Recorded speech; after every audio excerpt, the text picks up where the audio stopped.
நம்ம தான் 24 மணி நேரமும் இயேசுவோடவே இருக்கிறோமே, அவரை எதுக்கு நம்ம தேடணும்? அப்படி ஒரு கேள்வி வருதா இல்லையா? இயேசுவே என் கூட இருக்கிறாரு, என் உள்ளத்துல இருக்கிறாரு, என் உடம்புல இருக்கிறாரு, என் ரத்த ஓட்டத்துல அவர் ஓடுகிறார், என் ஆத்மாவிலே அவர் வீட்டு இருக்கிறார். கூடவே இருக்கிறப்போ இருக்கிறவரை நான் எப்படி தேடுறது? இதனுடைய அர்த்தம் என்ன? வசனத்தை தேடு, முழங்கால் படிட்டு ஜெபம் பண்ணு, செழிப்பான ஒரு வாழ்க்கை, குளோரியஸ் லைஃப், அமர்ந்த தண்ணீர்கள் அண்டை. அதான் முதல்ல பார்த்த வாக்குத்தத்தம், சமாதானமான ஒரு வாழ்க்கை. அதாவது சலசலப்பு, குழப்பம், பிரச்சனை, தவறான வார்த்தைங்க, ஏருக்கு மாறா பேசுறது, சண்டைகள், பொறாமை, மாத்தி மாத்தி பேசுறது, இப்படி எல்லாம் இது கர்த்தருடைய சுபாவமே கிடையாது. சமாதானம், இயேசு எங்க இருக்கிறாரோ அங்க சமாதானம்.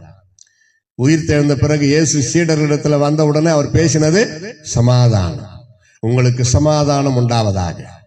இயேசு பேதுருவை பார்த்த பொழுது உனக்கு சமாதானம் உண்டாவதாக, பேதுருவே உன் படகை கொஞ்ச நேரம் தருவாயா, அப்படிதான் கேட்டார்.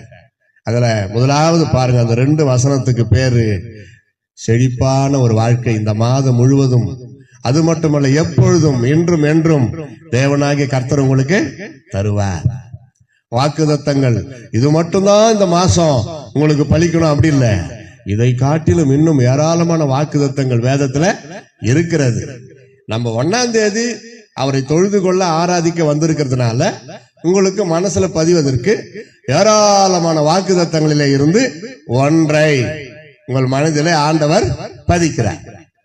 அப்படிதான் வாக்குத்தத்தம் ஒண்ணு வைக்கணுமா? 1ஆம் தேதி வாக்குத்தத்தம் வைக்கணுமா? புது வருஷம் வாக்குத்தத்தம் வைக்கணுமா?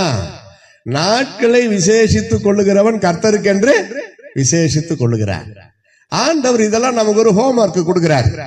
பிராக்டிகல் லைஃப் எல்லாத்தையும் தான் படிக்கிறோம் பைபிள்ல, அதுல இருந்து ஒரு வசனத்தை டேஸ்ட் பண்ணு.